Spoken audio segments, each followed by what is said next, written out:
Have you ever been treated like you're invisible, like your voice doesn't matter, like everything you've accomplished means absolutely nothing to the people who should celebrate you the most? That's exactly how I felt standing in that lavish living room, surrounded by designer furniture and people wearing clothes that cost more than most people's monthly rent. Listening to them laugh at jokes made at my expense. My name is Sarah, and for 32 years I've been the family disappointment, the one they whisper about when they think I can't hear, the cautionary tale they tell their children about what happens when you don't follow the conventional path. But what they didn't know, what none of them had even the slightest clue about, was that I held the strings to everything they valued most. And that night at my cousin Jennifer's birthday party, I was about to cut every single one of those strings and watch their perfect little world come crashing down around them. I can still remember the exact moment when I decided enough was enough, when years of subtle insults and blatant disrespect finally pushed me past my breaking point. It was when my Uncle Richard, standing there with his third glass of expensive scotch that I had indirectly paid for,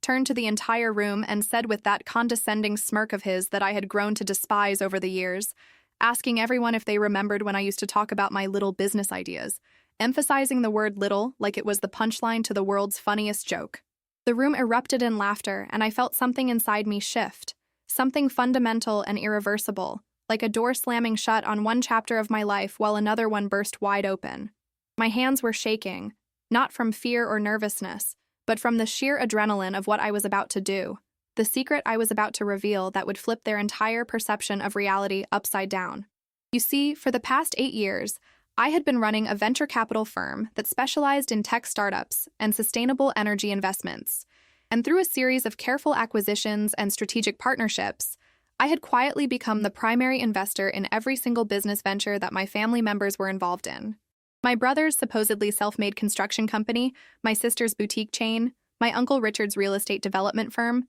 my cousin Jennifer's influencer marketing agency, even my father's consulting business that he never shut up about at family gatherings. They were all floating on money that ultimately traced back to me through a complex web of holding companies and investment funds that I had deliberately kept anonymous. I had my reasons for maintaining this anonymity, reasons that went deeper than simple modesty or financial strategy, reasons rooted in years of watching my family measure worth by bank accounts and social status, rather than character or genuine achievement. Growing up in the Morrison family meant growing up in a world where success was defined by very specific parameters, and I had never quite fit into those neat little boxes they loved to organize their lives around. My siblings, Jessica and Michael, they were the golden children from day one, the ones who followed the script perfectly, who went to the right schools, joined the right clubs, married the right people from the right families, and built the right kinds of businesses that looked good in Christmas newsletters and social media posts. Jessica, 3 years older than me,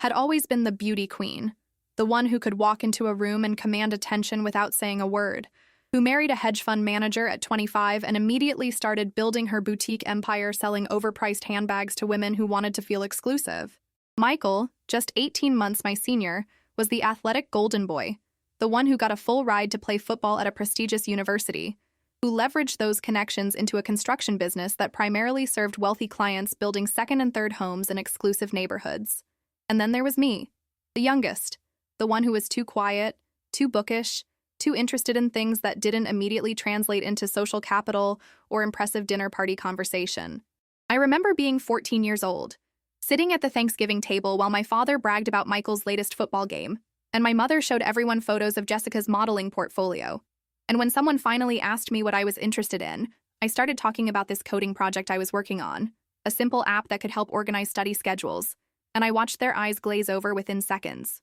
My Uncle Richard literally interrupted me mid-sentence to ask if anyone wanted more wine, and the conversation moved on like I had never spoken at all. That moment, as small and insignificant as it might seem, planted a seed in me, a determination to prove something that I couldn't quite articulate at the time, but that grew stronger with every dismissive comment, every time I was overlooked, every family gathering where I felt like a ghost in my own story. I went to college against their wishes, choosing to study computer science and business at a state school, rather than pursuing the Ivy League liberal arts education my mother had envisioned for me, the one that would help me find a suitable husband rather than a suitable career. They called it a waste, said I was throwing away opportunities, predicted I would regret not following Jessica's path of marrying well and focusing on looking good at charity events. I remember my father taking me aside during my sophomore year, sitting me down in his study like he was about to deliver some profound wisdom, and telling me that it was time to get serious about my future, by which he meant it was time to start attending the right social events and making myself available to the right kind of men from the right kind of families.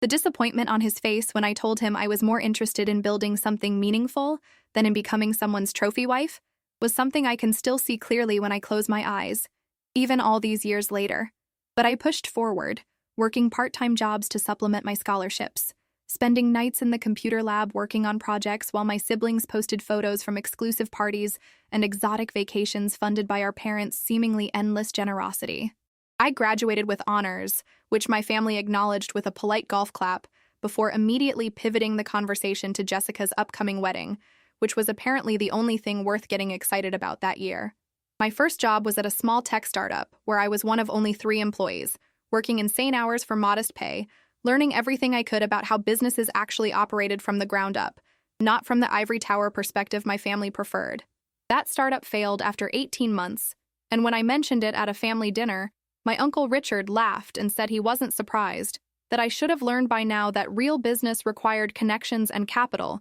not just technical skills and naive enthusiasm. What he didn't know, what none of them knew, was that I had already started consulting on the side, using my technical expertise to help other startups optimize their operations, and I was making more money than anyone at that table suspected, money I was carefully saving and investing in index funds and real estate in emerging markets. The years that followed were a masterclass in being underestimated, and I learned to use it to my advantage in ways that would have shocked my family if they had been paying attention. By the time I was 26, I had saved enough to make my first angel investment in a friend's artificial intelligence startup, putting in $50,000 that everyone thought I had borrowed from somewhere, because surely I couldn't have saved that much on my own. When that startup was acquired by a major tech company 3 years later, my initial investment turned into $2.3 million,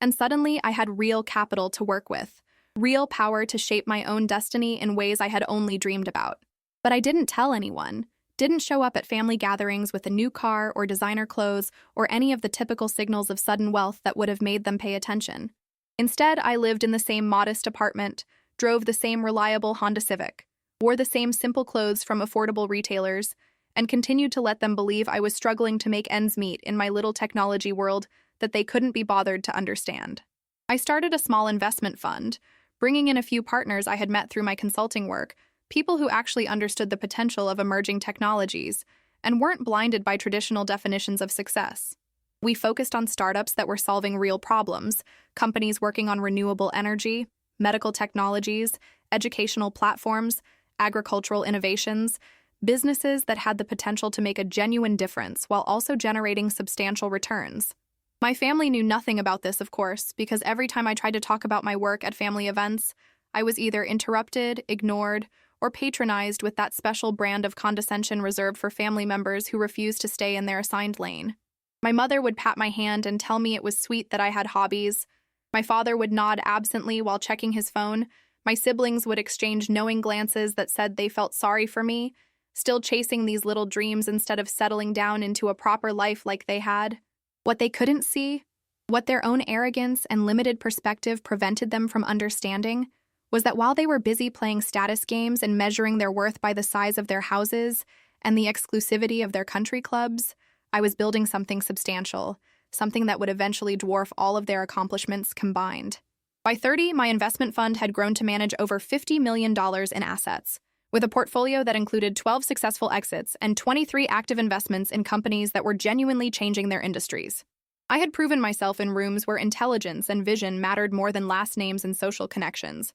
where people respected results rather than pedigree. But at family gatherings, I was still just Sarah, the odd one out, the one who never quite got her act together, the one they loved to use as a cautionary tale. I remember my cousin Jennifer, who was only 2 years younger than me, taking me aside at her engagement party and telling me, with what she probably thought was genuine kindness, that it wasn't too late for me to turn things around, that she knew several nice men who might be willing to overlook my age and my lack of social standing if I just put in a little effort with my appearance and attitude. I smiled and thanked her, while internally calculating that the shares I owned in her fiancé's tech company, shares I had acquired through one of my investment vehicles, were worth more than her entire engagement ring, and that if I wanted to, I could influence the board decisions that would determine his career trajectory for the next decade. The irony was delicious, but I kept it to myself, because I had learned that sometimes the most powerful position is the one nobody knows you occupy.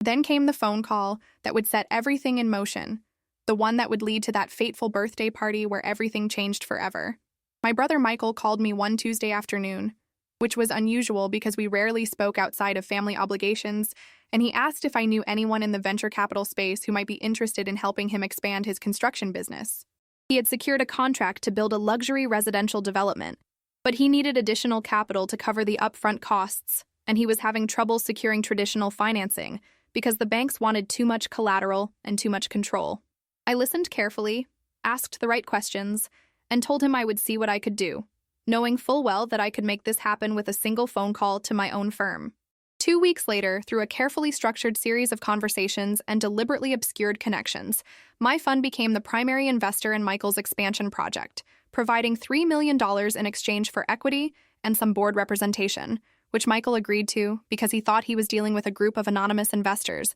who knew nothing about his family or his history. The documentation was handled by lawyers who had no idea I was involved. The money was transferred through intermediary accounts that couldn't be traced back to me without serious forensic accounting, and Michael got his funding without ever knowing it came from his little sister, whom he had spent decades dismissing as a failure. The same pattern repeated with Jessica's boutique expansion, with my Uncle Richard's real estate ventures, with my cousin Jennifer's influencer agency that needed capital to compete with larger firms, with my father's consulting business that was struggling more than he would ever admit to the family. One by one, through different funds and different intermediaries and different legal structures, I became the hidden foundation upon which their entire empire of success was built. And the beautiful part was that none of them had any idea. They all thought they were self-made. They all believed their own mythology about hard work and smart decisions and family values creating their prosperity. Living with this secret was both empowering and exhausting, a constant balancing act between the satisfaction of knowing the truth and the frustration of watching them continue to treat me like I was beneath them.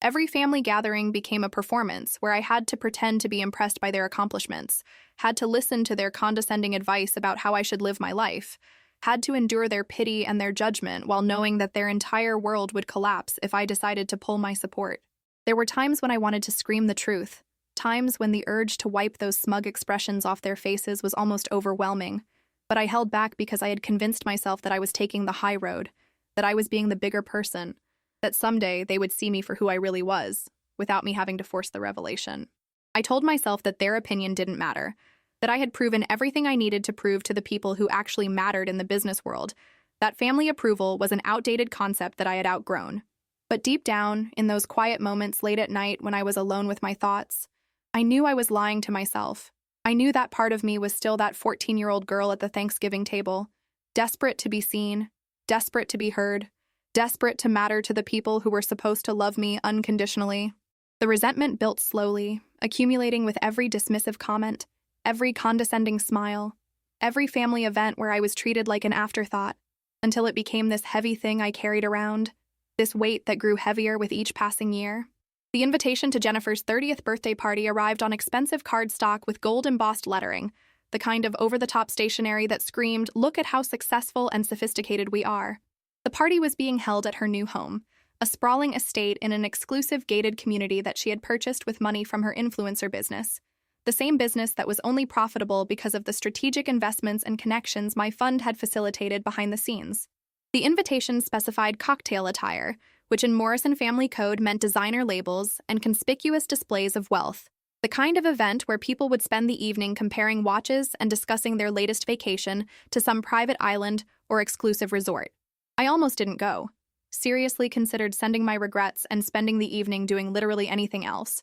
but something made me accept, some instinct that told me this might be important, that something was brewing beneath the surface of our carefully maintained family facade. I bought a simple black dress from a department store, nothing fancy or expensive, knowing that it would make me stand out in all the wrong ways among the designer-clad crowd, knowing that it would reinforce their perception of me as the struggling relative who couldn't afford better. Looking back now, I wonder if part of me already knew what was going to happen, if some subconscious part of my brain had decided that this was going to be the night when everything changed, when the charade finally ended and the truth came bursting out into the light. I arrived fashionably late, which was my standard practice at family events, a small act of rebellion that probably went unnoticed but made me feel slightly less complicit in the whole performance. The house was magnificent, I had to admit, all soaring ceilings and floor-to-ceiling windows, and carefully curated art that screamed expensive taste without being too obvious about it. The guests were exactly who I expected,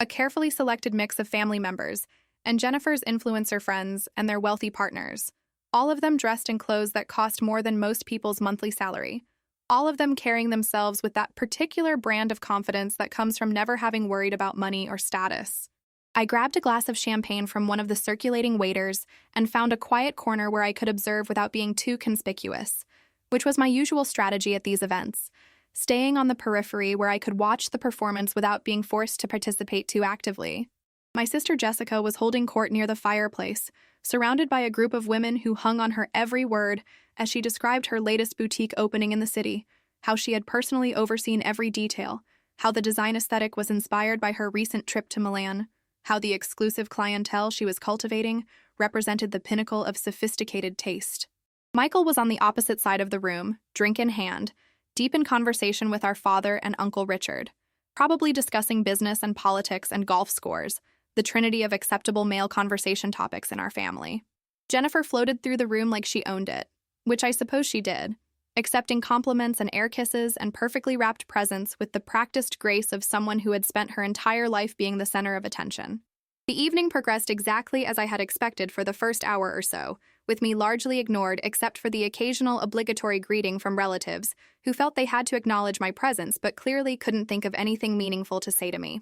My mother asked if I was seeing anyone special, her tone making it clear that she had long since given up hope of me finding a suitable partner, but felt obligated to maintain the pretense of concern. An aunt I barely knew told me I should really do something about my hair, that a good stylist could work wonders, and it was never too late to make an effort with one's appearance, the implication being that my professional success meant nothing if I didn't look the part of a successful Morrison woman. I smiled through it all, sipped my champagne, and told myself that I would stay for one more hour before making my excuses and leaving, before this started to really get under my skin the way it always did if I stayed too long. But then dinner was announced, and we all moved to the massive dining room where Jennifer had set up a U-shaped table configuration that allowed everyone to see everyone else, which should have been my first warning sign that something was planned, that this wasn't just going to be a normal family dinner where everyone competed to tell the most impressive stories about their lives. The meal itself was elaborate and expensive, course after course of beautifully plated food that I'm sure cost a fortune,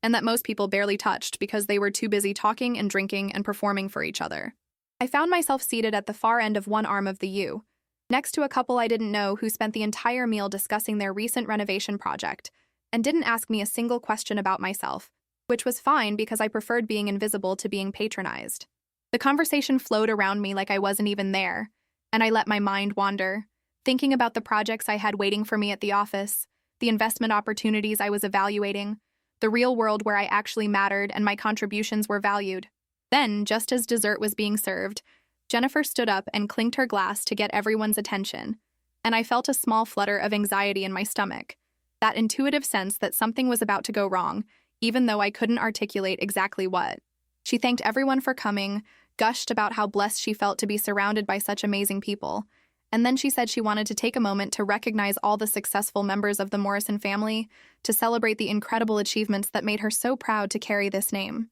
What followed was a carefully orchestrated series of toasts and acknowledgments, starting with our father and his consulting business that had just secured a major contract with a Fortune 500 company, moving to Uncle Richard and his real estate development that was transforming an entire neighborhood, then to Michael and his construction company that was building luxury homes for the most exclusive clientele, then to Jessica and her boutique empire that was becoming a destination for sophisticated shoppers across the region. Each acknowledgement was met with applause and congratulations, with people raising their glasses and offering their admiration for these self-made success stories, these shining examples of Morrison excellence and determination. I applauded along with everyone else, my face frozen in a polite smile while something cold and hard settled in my chest, because I knew where this was going. I could feel it coming like a storm on the horizon. Sure enough, after she had praised everyone else, Jennifer's gaze finally landed on me, and I saw something flicker in her eyes,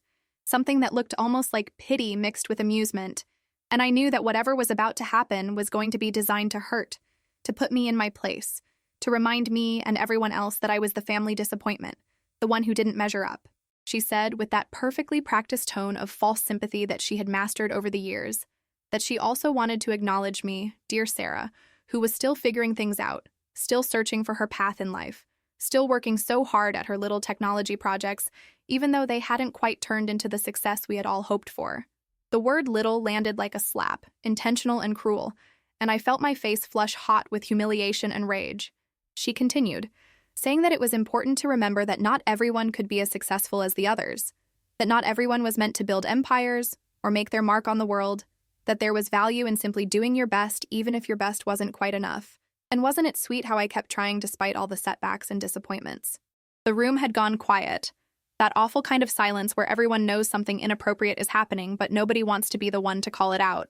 And I could feel dozens of eyes on me, watching to see how I would react, waiting to see if I would break down or defend myself or simply accept this public humiliation with grace. Before I could formulate a response, before I could even fully process what was happening, my Uncle Richard, emboldened by alcohol and the attention of the room, decided to pile on, standing up with his glass raised and that horrible smirk on his face that I had despised for as long as I could remember. He said he wanted to add to Jennifer's lovely toast by sharing a little story about me, about how I used to come to him with my business ideas when I was younger, how I would get so excited about these concepts that made absolutely no sense to anyone with actual business experience, how he had tried to give me advice but I was always too stubborn to listen, too convinced that I knew better than people who had actually succeeded in the real world. He imitated my younger self, putting on a high-pitched voice and saying something about how the internet was going to change everything, how technology was the future, how traditional business models were going to become obsolete,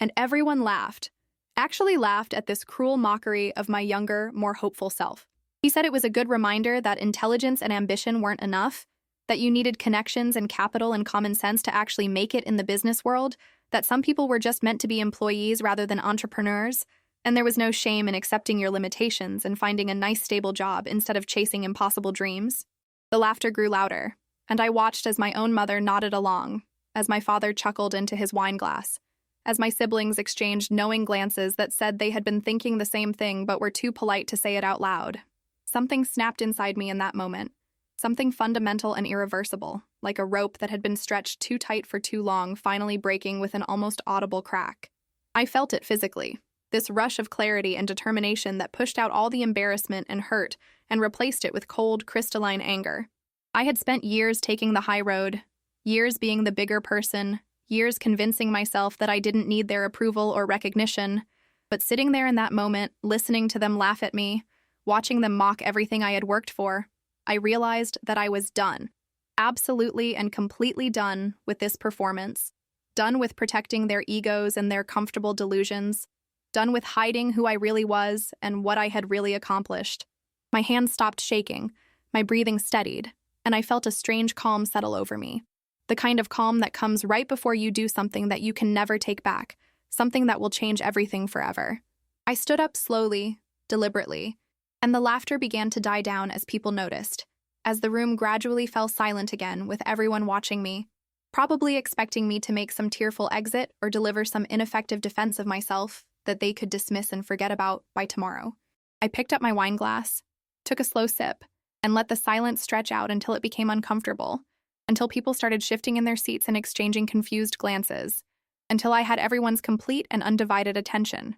I started speaking in a voice that was quiet but clear, controlled but carrying an edge that made people lean forward to hear me better, and I said that I wanted to thank Jennifer for her kind words and Uncle Richard for his amusing story, that I appreciated them taking the time to acknowledge me in front of all these wonderful people. The sarcasm in my tone was subtle enough that some people missed it entirely, but I could see understanding dawning on a few faces, could see my mother's expression shift from amusement to concern, as she recognized something in my demeanor that she had never seen before. I said that I had been thinking a lot lately about success and what it really means, about the difference between the appearance of achievement and actual substantial accomplishment, about how easy it is to confuse having money with earning money, about how sometimes the people who talk the loudest about their success are the ones who understand it the least. The room had gone completely still now, with people holding their glasses frozen halfway to their lips, with conversations dying mid-sentence as everyone tried to figure out what was happening, where I was going with this. I said that I had learned over the years that real power, real influence, real success often operates quietly,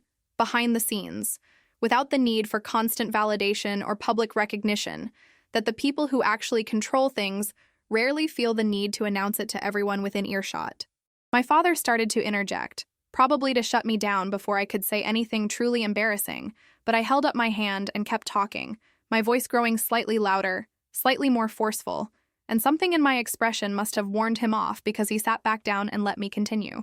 I told them that I wanted to share something with them, something I had been keeping private for quite some time, but that seemed relevant given the evening's festivities and the interesting perspective they had all shared about my life and accomplishments. I said that for the past 8 years I had been running a venture capital firm that specialized in technology and sustainable energy investments, and that through careful analysis and strategic positioning, my fund had become quite successful, managing a portfolio worth over $200 million with investments in more than 40 companies across multiple sectors. I watched as confusion spread across their faces as they tried to reconcile this information with their fixed image of me as the family failure, and I could see them exchanging glances that asked if I was making this up, if I had finally snapped under the pressure of being the disappointing one, and was now spinning elaborate fantasies. But I wasn't finished, not even close, and the best part was still coming. The part that would shatter their entire understanding of their own success and force them to confront the reality they had been too blind and too arrogant to see.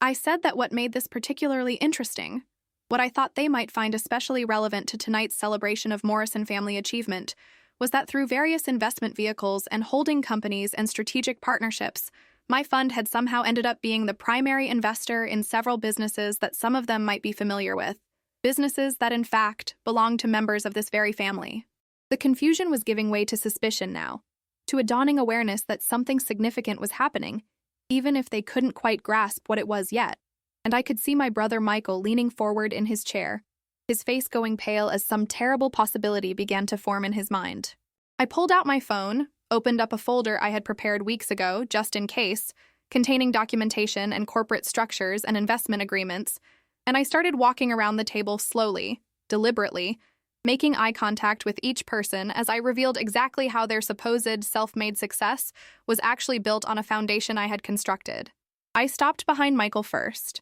showed him the corporate documents that proved my fund owned 37% of his construction company, that we had provided the capital for his expansion, that we held board seats that gave us significant influence over his business decisions, and I watched as the color drained completely from his face, as his mouth opened and closed without any sound coming out. I moved to Jessica next, showed her how my fund owned 42% of her boutique chain, how we had financed her expansion into new markets, how the anonymous investors she had been reporting to quarterly were actually managed by a firm where I was the majority partner. Her perfectly manicured hand flew to her mouth, her eyes wide with shock and something that looked like betrayal, as if I had somehow wronged her by secretly funding her success. Uncle Richard was next, and his reaction was the most satisfying, because he had been the loudest in his mockery, the most cruel in his dismissal of my capabilities, and watching him realize that I owned 28% of his real estate development company, that I had approved the funding for his latest project, that I could have shut him down at any point over the past 3 years, was absolutely delicious in a way that probably makes me a terrible person, but I didn't care anymore. I showed Jennifer the investment documents for her influencer agency, explaining how my fund had provided the capital she needed to compete with larger firms, how we owned 35% of her company, and had strategic control over major business decisions, and I watched as her face cycled through disbelief, horror, and something that looked almost like rage at being exposed in front of all her carefully cultivated friends and followers. Even my father wasn't spared, and I took particular satisfaction in showing him how my fund had quietly acquired a majority stake in his consulting business when it was struggling 2 years ago, how we had restructured his debt and provided new capital that allowed him to secure those major contracts he was so proud of, how the success he attributed to his business acumen and decades of experience was actually the result of strategic interventions orchestrated by the daughter he had spent my entire life dismissing as a disappointment.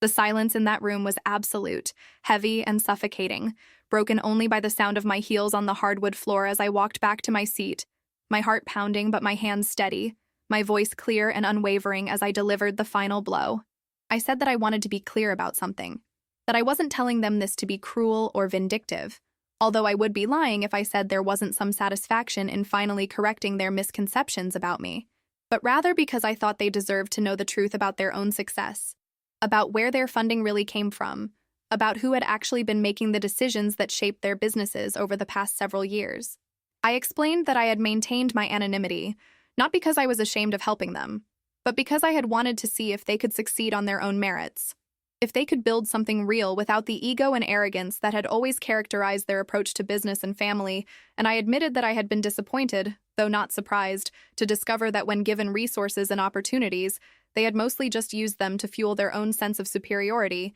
and to create platforms for putting down anyone who didn't fit their narrow definition of success. I said that moving forward, I would be taking a more active role in the management of my investments, that I would be replacing some board members and implementing new oversight structures, that I expected better performance and better behavior from companies in my portfolio, and that if anyone had a problem with that, they were welcome to buy out my shares at current market valuation, which I knew none of them could afford because I had made sure to review their financial situations before tonight. The aftermath of my revelation was chaos in slow motion, with people starting to react at different speeds as the full implications of what I had said began to sink in. Michael was the first to recover enough to speak, his voice shaking with a mixture of shock and anger as he demanded to know why I had done this, why I had kept it secret, whether I had been manipulating them all along for some sick sense of revenge. I looked at him calmly and said that I had done it because I could, because I had the capital and the expertise and the connections to make these investments,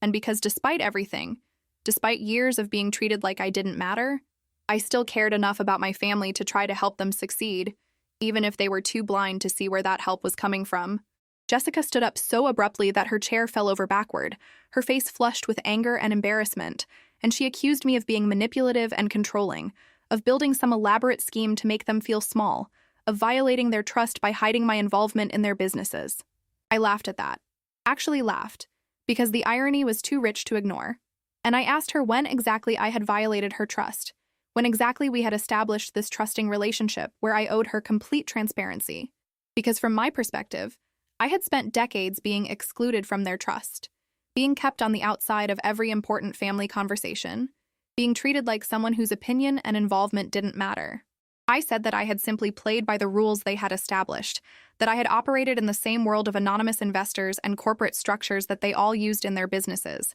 and if they felt deceived or manipulated, perhaps they should consider how it felt to be dismissed and belittled for 32 years by people who were supposed to love and support me. Uncle Richard recovered from his shock enough to shift into attack mode, which was his default response to anything that challenged his worldview, and he started blustering about how this was probably illegal somehow, how there must be some kind of conflict of interest or fiduciary violation, how he was going to have his lawyers look into this and see if there were grounds for some kind of legal action. I smiled at him with genuine amusement and said that everything had been done completely above board, that I had excellent lawyers who had made sure every investment was properly structured and documented, that if he wanted to waste money having his own lawyers review everything, he was welcome to do so, but he should probably check with his accountant first to make sure he could actually afford the legal fees. The look on his face was priceless, a mixture of impotent rage and humiliation, and I could see him struggling to find some way to reassert his dominance, some angle of attack that would put him back in control of the situation.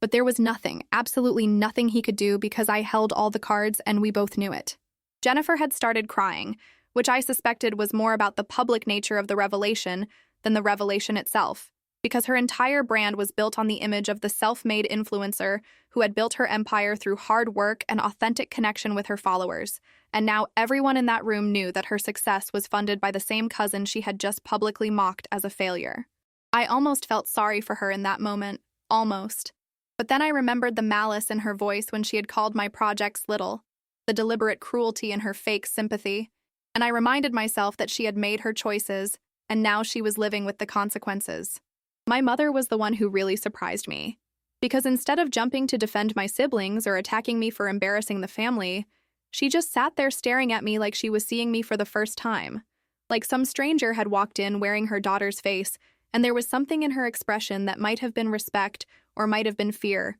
I couldn't quite tell. My father predictably tried to take control of the situation, standing up and announcing that this was neither the time nor the place for this kind of discussion, that family business should be handled privately, that we were all emotional and should reconvene in a few days when everyone had calmed down, and could approach this rationally. I cut him off and said that there was nothing to discuss, that I had simply corrected some misconceptions and shared information that I thought they deserved to have, and that my decisions about managing my investments were mine alone to make and weren't subject to family approval or debate. He started to argue, to assert his patriarchal authority the way he always had, but something in my expression must have warned him that those days were over, that whatever power he thought he had over me had evaporated the moment I revealed that I controlled more wealth and influence than he had ever dreamed of achieving. He sat back down, looking older somehow, diminished, and I felt a complicated mix of satisfaction and sadness, because part of me had always wanted his respect, his acknowledgement, his pride, but not like this, not through revelation that forced him to confront how wrong he had been about me. The party disintegrated after that, with guests making awkward excuses and slipping out while my family sat in shocked silence, trying to process what had just happened. Jennifer's influencer friends were already on their phones, probably updating their followers about the drama they had just witnessed, which meant this story would be all over social media within hours, which meant Jennifer's carefully constructed image was about to take a serious hit. Part of me felt guilty about that, about the collateral damage my revelation had caused. But a larger part of me felt liberated, free from the burden of secrecy, free from the exhausting performance of being someone I wasn't, free from the need to protect people who had never protected me. I gathered my things and prepared to leave, and as I walked toward the door, my sister Jessica grabbed my arm, her grip tight enough to be painful, and asked me in a voice raw with emotion why I had done this, why I had humiliated them in front of everyone, whether I hated them so much that I wanted to destroy everything they had built. I looked at her, really looked at her, and I saw past the anger and embarrassment to the fear underneath, the terror of losing control, the panic of realizing that her success had never been entirely her own, and I felt a moment of compassion despite everything. I said that I didn't hate them, that I had never hated them, but that I was done being invisible, done being dismissed, done pretending that their treatment of me was acceptable or normal or something I should just quietly endure. I told her that she hadn't built her business alone, that none of them had, that success was always a collaborative effort, even when we like to tell ourselves stories about being self-made, and that maybe it was time for all of them to practice some of the humility they had always lectured me about. The drive home was surreal, with adrenaline slowly giving way to exhaustion and a strange sense of anticlimax, because I had imagined this confrontation so many times over the years, had played out different versions in my head during sleepless nights, and the reality was both more dramatic and less satisfying than I had anticipated. My phone started buzzing almost immediately with texts and calls from family members, some angry, some confused, some demanding explanations or apologies or meetings, but I ignored them all, turned off my phone, and drove through the quiet streets thinking about what came next, about how you move forward after burning down the bridges that connected you to your past. When I got home, I poured myself a glass of wine, sat on my balcony looking out at the city lights, and tried to figure out how I felt about what I had done, whether I regretted it or celebrated it, or something more complicated than either of those extremes. The truth was that I felt empty in a way I hadn't expected, like I had spent so much energy building up to this moment, carrying around this secret and this resentment for so long, that now that it was out in the open, I didn't know what to do with the space it had left behind. I had thought revelation would feel triumphant, vindicating, that watching them realize how wrong they had been about me would fill some empty place inside me that had been hollow since childhood. But instead, I just felt tired and a little sad. Sad for the relationships that were probably irreparably damaged. Sad for the family that had never really been what I needed it to be. Sad for the younger version of myself who had believed that if she just worked hard enough and achieved enough, she would finally earn the love and respect she had always craved. The next few weeks were a complicated dance of confrontations and conversations, with different family members reaching out at different times with different approaches, ranging from anger to denial to tentative olive branches. Michael was the first to actually sit down with me, meeting at a coffee shop near my office where he wouldn't have to face me in front of other family members. And he asked the questions I had expected, about why I had invested in his company, whether I had been testing him somehow, whether I had been secretly judging his business decisions all along. I told him the truth, which was that I had invested because it was a good opportunity, because his construction company had solid fundamentals and growth potential, because mixing family and business wasn't ideal, but sometimes opportunities came from unexpected places, and because despite everything, he was still my brother and I had wanted to see him succeed.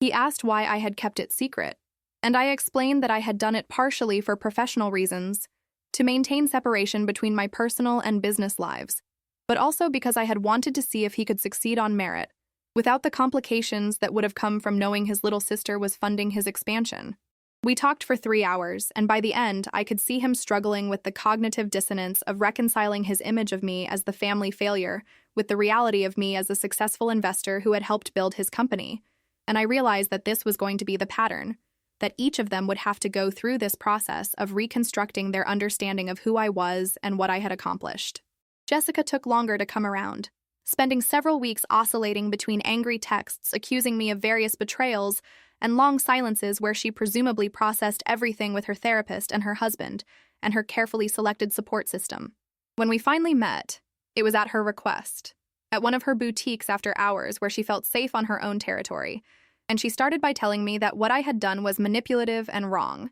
that I had violated the trust and boundaries that should exist between family members, that I should have told them from the beginning about my involvement in their businesses. I listened without interrupting, let her get it all out, and then I asked her a simple question that I think caught her off guard, which was whether she had ever considered that maybe she should have taken more interest in my life, in my work, in my accomplishments, that maybe if she had bothered to really know me instead of just assuming I was a failure, she might have learned about my success through normal family conversation instead of through a dramatic revelation at a birthday party. She didn't have a good answer for that, and I watched her face as she tried to justify years of dismissive behavior, years of treating me like I didn't matter, and the excuses dried up in her throat because we both knew the truth, which was that she had been too self-absorbed and too invested in her own image of family hierarchy to see me as anything other than the role she had assigned me. We didn't exactly reconcile that night, but we reached a kind of understanding, an acknowledgement that our relationship had been fundamentally imbalanced, and that if we wanted to move forward,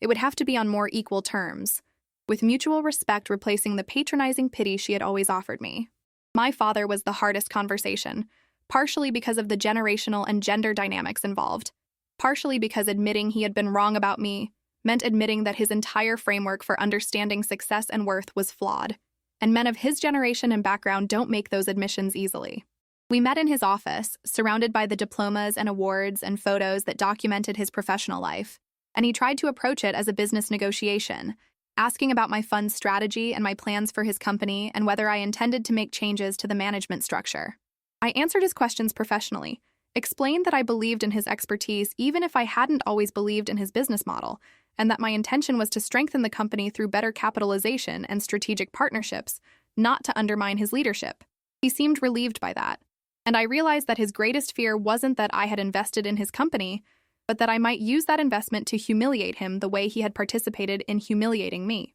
I thought about letting him off the hook, about leaving that fear unaddressed and just moving forward with business as usual, but I couldn't do it. I couldn't let the past go unacknowledged like it didn't matter, like those 32 years of dismissal and condescension could just be swept under the rug in favor of maintaining a comfortable fiction. So I told him that I needed him to understand something, that for my entire life I had felt like I was invisible to him, like nothing I did mattered unless it fit into his predetermined categories of acceptable achievement, and that the pain of being dismissed by your own father, of never being good enough or interesting enough or impressive enough to earn his attention and respect, was something that didn't just go away because circumstances had changed. He sat there in silence for a long time, and I saw emotions crossing his face that I had rarely seen before, something that looked like shame and regret, and maybe even understanding. And when he finally spoke, his voice was different, softer, stripped of the authority and confidence that usually characterized it. He said that he had never meant to make me feel invisible,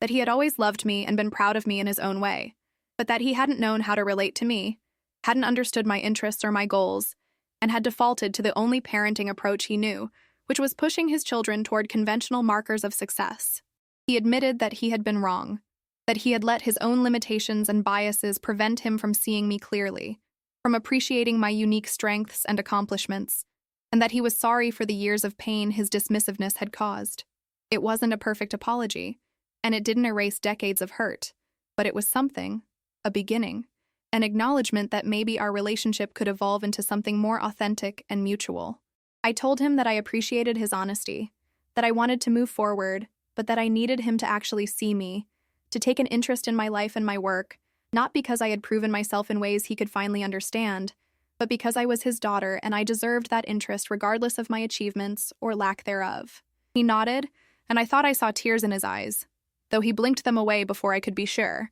and we shook hands across his desk like business partners sealing an agreement, which maybe was the only way he knew how to mark this transition in our relationship. Uncle Richard never really came around, which didn't surprise me, because some people are too invested in their own superiority to ever acknowledge when they've been wrong. And his entire identity was built on being the successful businessman who dispensed wisdom to less capable family members. He hired lawyers to review all the investment documents, looking for some loophole or irregularity that would give him grounds to challenge my involvement. But of course, there was nothing, because I had been meticulous in ensuring everything was legal and properly structured. Eventually, he bought out my stake in his company at market value, which required him to take on significant debt and bring in other investors, which diluted his ownership and control considerably. But apparently, that was preferable to working with me or admitting that I had contributed to his success. I let him go without a fight because I had learned that not every relationship is worth saving, that sometimes the healthiest thing you can do is walk away from people who are determined to misunderstand and undervalue you.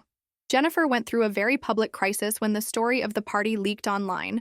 with her followers dividing into camps of people who thought the whole thing was hilarious and people who felt betrayed by her inauthenticity. But she eventually rebuilt her brand around a narrative of learning humility and recognizing privilege, which was ironic but also kind of impressive in its shamelessness. We exchange polite texts on birthdays and holidays now, but we're not close, and I think we both prefer it that way. A comfortable distance that allows us to be family without having to pretend we actually like each other very much. The transformation in how my family treated me after that night was both gratifying and somewhat hollow, because the respect I had always wanted came not from them finally seeing my intrinsic worth, but from their recognition of my financial power and business success, which were exactly the external metrics I had always resented them for prioritizing. My mother started calling me weekly, asking about my work and my life in a way she never had before, but I could hear the effort in her voice, the conscious decision to show interest rather than genuine curiosity, and I wondered if she was capable of relating to me in any other way, or if this was the best we could hope for. My siblings included me in family discussions and decisions that I had always been excluded from, but I suspected it was more about maintaining good relationships with someone who had the power to affect their businesses than about actually valuing my opinion or presence. I had to make peace with the reality that getting what you want doesn't always feel the way you imagined it would. That validation that comes from intimidation or necessity is fundamentally different from validation that comes from genuine appreciation and love, and that maybe some family relationships are simply too damaged or too founded on dysfunction to ever become truly healthy. But I also recognized that I had changed through this process, that I had finally stopped waiting for their approval and started defining success and worth on my own terms, that I had learned to value my own opinion of myself more than their opinion of me, which was probably the real victory, even if it didn't feel triumphant in the ways I had imagined. Looking back now, 6 months after that birthday party that changed everything, I find myself thinking about the cost of secrets and the price of revelation, about what we gain and what we lose when we finally tell the truth after years of silence. I built my entire adult life around a secret, around the gap between who I appeared to be and who I actually was, and that gap became so much a part of my identity that I'm not sure I fully knew myself outside of it. The revelation at the party freed me from that burden, liberated me from the exhausting performance of being the family disappointment while secretly being their benefactor. But it also took away something that had given my life a kind of narrative structure, a sense of purpose and direction built around proving myself and preparing for an eventual reckoning. Now that the reckoning has happened, now that they know the truth, I'm left figuring out what comes next. What my life looks like when it's not organized around this secret mission to succeed despite their doubts, to build something significant while they remained blissfully unaware. I've been working with a therapist to untangle all the complicated emotions around family and success and validation, and she asked me once whether I would have invested in their businesses if I had known it would lead to this outcome,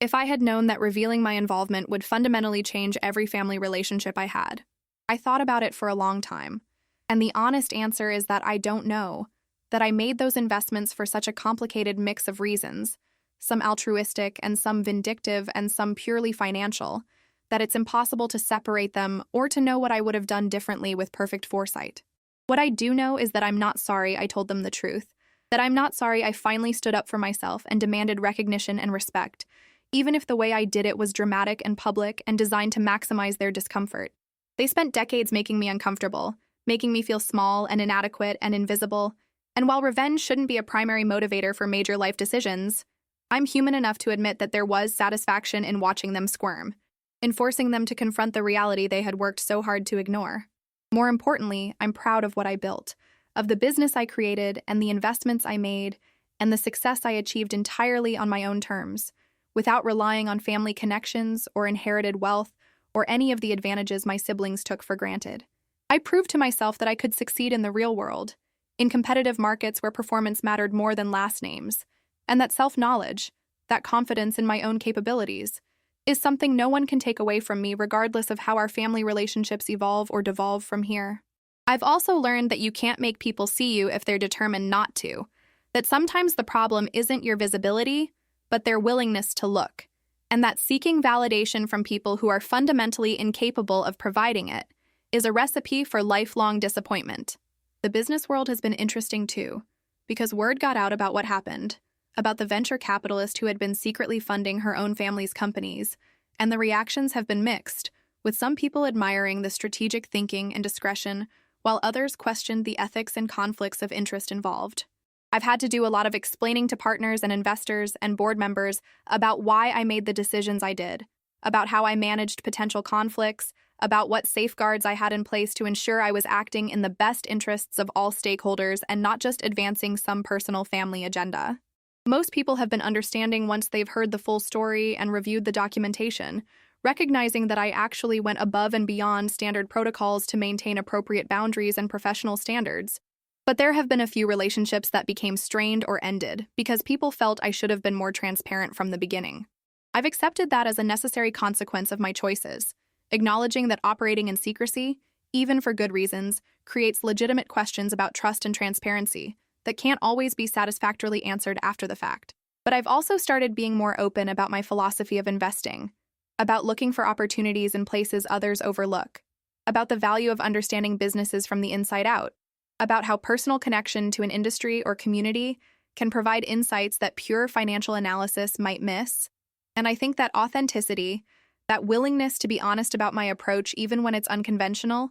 has actually strengthened my reputation in some quarters. I want to take a moment to ask you something, and I really want you to think about it before you answer in the comments below. Have you ever been in a situation where you were completely underestimated by the people who should have known you best? Have you ever achieved something significant that nobody acknowledged because it didn't fit their predetermined narrative about who you were supposed to be? How did you handle it? Did you confront them, or did you let it go, or did you find some middle path that I haven't figured out yet? I'm genuinely curious about your experiences because one thing I've learned through all of this is that family dynamics are complicated for everyone, that we all carry scars from feeling unseen or undervalued, and that sometimes sharing these stories helps us feel less alone in our struggles. Please comment below with your thoughts and experiences, because I read every single comment and I find real value in hearing different perspectives on these universal human challenges.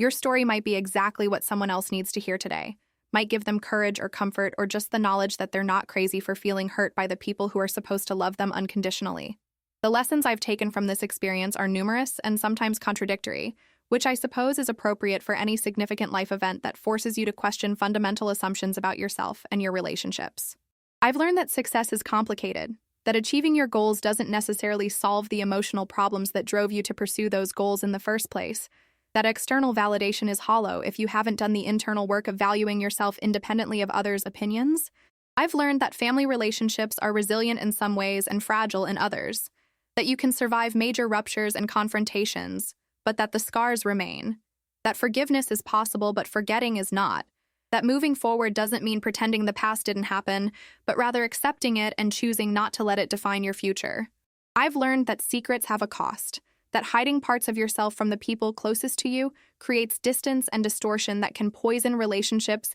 even when the secrets themselves are benign or even altruistic. I've learned that timing matters, that there might have been better ways and better moments to reveal what I had been hiding, that dramatic confrontation can be satisfying but isn't always the most productive approach to resolving long-standing conflicts. But I've also learned that sometimes drama is necessary, that sometimes you have to break things to rebuild them better, that sometimes the only way to get people's attention is to shock them out of their comfortable assumptions and force them to see what they've been ignoring. Most importantly, I've learned something about myself, about my own capacity for both patience and disruption, about the ways I had internalized my family's judgment, even as I consciously rejected it, about how much of my identity and motivation was built around proving them wrong versus building something meaningful for its own sake. That realization has been uncomfortable but valuable, pushing me to examine my motivations more carefully going forward, to make sure I'm pursuing goals because they matter to me and align with my values, not just because they would impress or shock people who doubted me. I've started shifting my investment focus slightly, looking for opportunities that excite me intellectually and that align with my vision for positive change in the world, rather than just chasing returns or building a portfolio that would look impressive to people whose opinions I claimed not to care about. I've also started allowing myself to fail occasionally, to take risks on ventures that might not work out, to accept that not everything has to be perfect or successful or designed to prove a point, and that giving myself permission to be human and flawed is actually more liberating than maintaining the facade of constant achievement and competence. The truth is that the dramatic revelation at Jennifer's party wasn't really the end of the story, but the beginning of a new chapter, one where I have to figure out who I am and who I want to be when I'm not defined by my family's underestimation of me or by my secret success that contradicted their assumptions. It's been harder than I expected, this process of reconstructing my identity around something other than resentment and vindication, of finding purpose and motivation that comes from within rather than from proving others wrong. I've been exploring new interests and relationships outside the family dynamic, investing time in friendships and community connections that aren't weighted down by decades of complicated history, and I'm discovering parts of myself that got lost somewhere in the years I spent focused on business success and family drama. I've started painting again, something I loved as a teenager but abandoned because it wasn't practical or lucrative or likely to impress anyone. And I'm finding genuine joy in creating something purely for my own satisfaction, with no thought of external validation or achievement metrics. I've been traveling more, not to exotic luxury destinations that would look good on social media, but to places that interest me intellectually or emotionally, places with rich history or natural beauty or cultural significance that feeds my soul rather than my ego. And you know what? I'm starting to feel like maybe the most radical thing I can do, the most powerful statement I can make, is to stop caring so much about my family's opinion, to stop defining myself in relation to them at all, to just live my life according to my own values and interests and let them think whatever they want to think about it. That's easier said than done, of course, because family patterns are deeply ingrained and breaking free from them requires constant conscious effort. But I'm genuinely trying to reorient my life around what brings me fulfillment rather than what would prove my worth to people who should have recognized it all along. I still run my investment fund, still make strategic decisions about businesses and opportunities, still experience satisfaction when ventures succeed and learn from it when they fail, but I'm trying to hold it all more lightly, to remember that my worth as a human being isn't measured by my portfolio's performance or by whether my family finally respects me, but by how I treat people, how I contribute to the world, how I show up for the values I claim to hold. If you've made it this far in my story, thank you for listening, for giving me your time and attention, for being willing to hear about the messy, complicated reality of family dysfunction and personal growth, and the ongoing struggle to define yourself on your own terms. I hope something in my experience resonates with you, helps you feel less alone in your own struggles, or maybe gives you permission to stand up for yourself in situations where you've been accepting less than you deserve. If this story touched your heart or made you think about your own family relationships differently,